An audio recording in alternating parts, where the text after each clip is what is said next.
съм Вълчо, The Golden Wolf.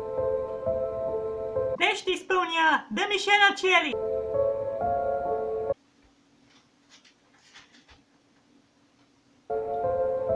Готови ли сте, България?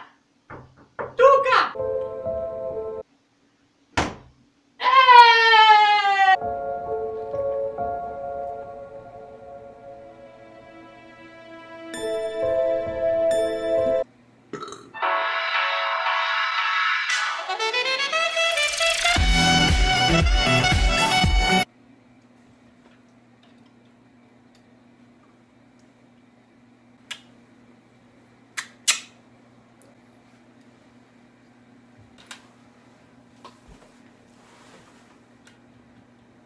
Бах ти майката, ама...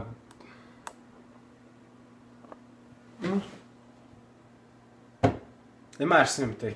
Преди няколко дена намерих най-уникалното видео някога. Под най-уникалното имам пред най-отвратителното видео някога. Ще има продължение, дами и господа! Гледайте и следващото! Сигурно видяхте още началото за какво ставаше на въпрос. Но това е за нашия велик българин Вълчо. Вълчо е много готин човек. Вълчо е от хората, където не ги е срам да покажат това, което имат. И Вълчо е един от хората, които също така не ги е срам да акат на публични места. Това за мен наистина заслужава малко пляскане. На здраве! Повечето знаете Вълчо с стотинка чаленджа, където Вълчо яде една стотинка, пича е гълта и снимат няколко дена след колко време ще изсере стотинката. И е сирови в гумната, което е направо... Изумителното при Вълчо е, че има фетиш към гумна. Това е... Има много хора, които имат фетиш към гумна. Не го знаех това. И ако някой си мисли, че няма толкова много хора, моля се, нека да напише в Google, дайте с мен сега, скатпорн. Пишете скатпорн и всеки път, когато някога си мисли, че живеем в супер нормален свят, всички сме окей, не сте гледали това. Да, едното видео, което показах в началото е най-уникалният чалендж. Челендж, мисля, че това ще е най-новият челендж, който някога някой ще прави.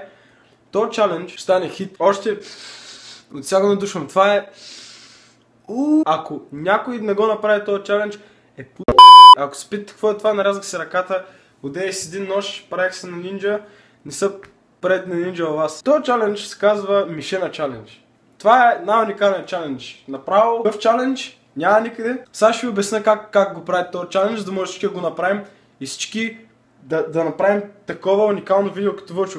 Някой мога да го направи по-добро, не знам. Всичко зависи от вас. Всичко зависи от вас. Чаленджа е следното нещо. Взимате, правите една мишена на вратата си. Okay?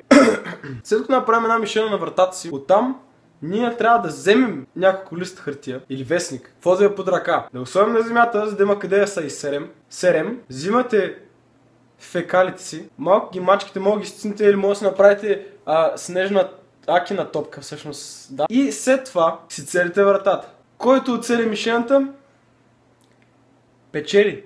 Ще спитате какво печели. Не знам какво печели. Уникалното нещо, което Вълчо може да посне, е видеото му, в което той си забива главата в краешки гумна. Точно така. В краешки гумна, правилно чухте. Който не го е гледал, сега ще го пусна, ама малко, защото не искам да ми го изрежат или някой да го репортне или реално да ми спрат клипа за тази глупост. Така че ще ви покажа малко и който иска, може да ви линкна или мантъл, се тая, гледай тъпия клип. Давайте! По-навътре. Просто... Моля се.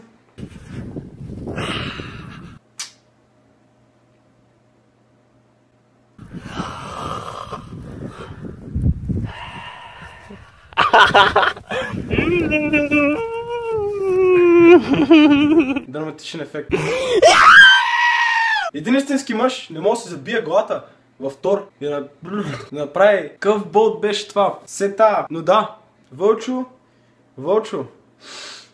Новата интернет сензация. Вълчо, ако гледаш това, аз съм ти най-големия фен. Бих казал да ми пратиш нещо, но ще ме е страх да не ми пратиш гумно в турбичка. Днеска не коментирах много, защото просто вече нямам много време за да правя клипове.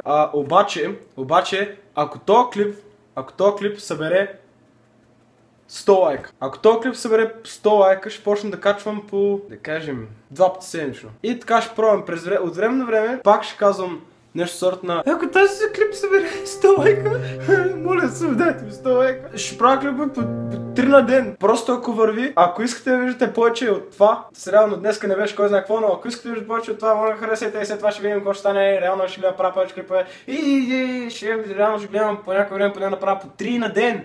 3 на ден, бейби. Извинявай.